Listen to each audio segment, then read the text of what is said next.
secret is how to control everybody else. And you never understand how to control everybody else until you get to the top of this pyramid of initiation. Most people never make it past the third step. All above that are carefully chosen and nurtured and taught.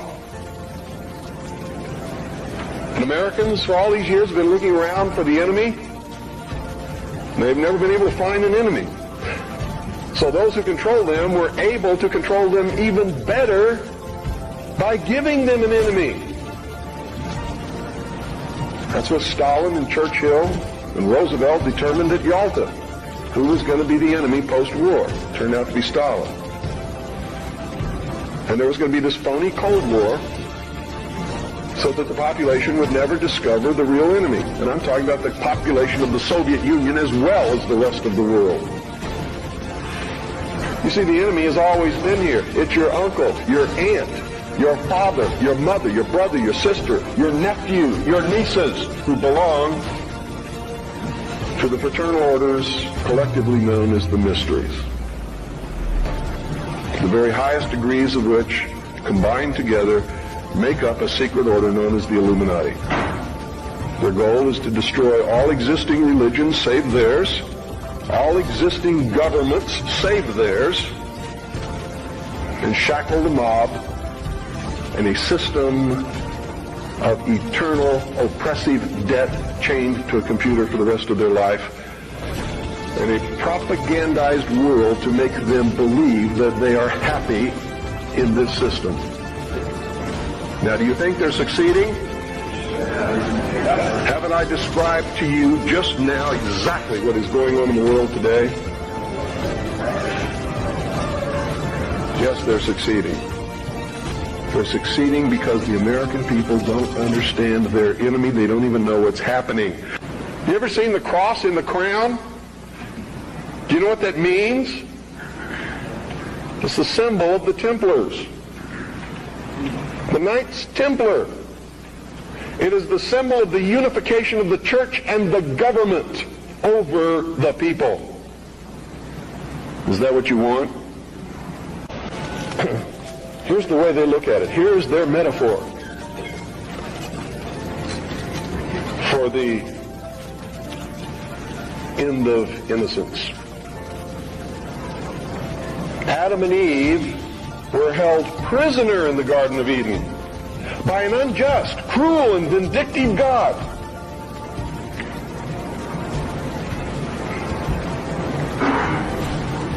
Until Lucifer, through his agent Satan, set man free from this garden by giving him the gift of intellect. Through the use of intellect, man will conquer the earth, will conquer nature, and will himself become God. It's taught in every Masonic temple in this land. Every secret brotherhood, every secret society, every mystical temple, every occult organization teaches the Luciferian philosophy. They are humanists. That's their religion. At the highest level, their goal is to create a world in which the adepts, the 1,000 points of light, working behind the veil to create the culmination of the great plan, can realize the ultimate happiness for mankind. That's why they don't oppose pornography. That's why they don't oppose certain crimes. That's why they say you should not be put in jail for the rest of your life for murder or anything else. There should be no death penalty, because it was a learning experience. And having gone through that learning experience, you're a better person now. This is what they teach. They believe punishment for these crimes is nothing more than vengeful retribution, which is wrong in their eyes.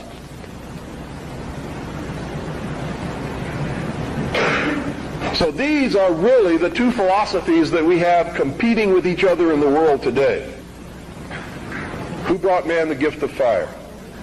Prometheus. Who was Prometheus? Lucifer. What was the gift of fire? Knowledge, intellect. Hasn't man created industry, culture, society, science from the use of one solitary thing? Fire.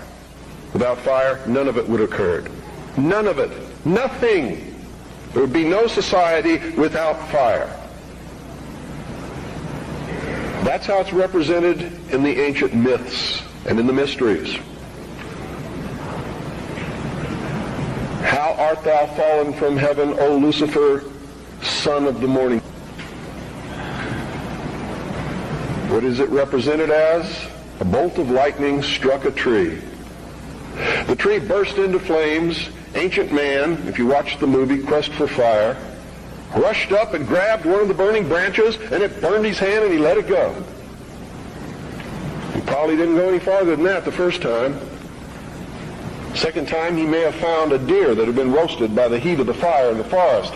And being hungry, maybe he partook of some of that meat and found that it tasted pretty good. Also, the fire was warm and didn't get cold at night.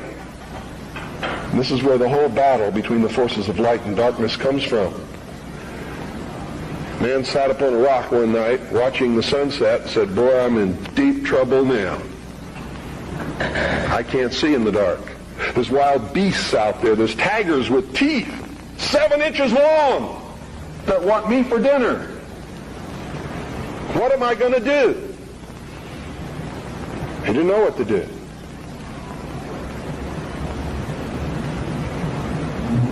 Neither would many of us put in that situation. But we would know one thing: we're in deep trouble. And so for a good part of his history, man sat huddled in the darkness in some place that made him feel secure, waiting to be saved.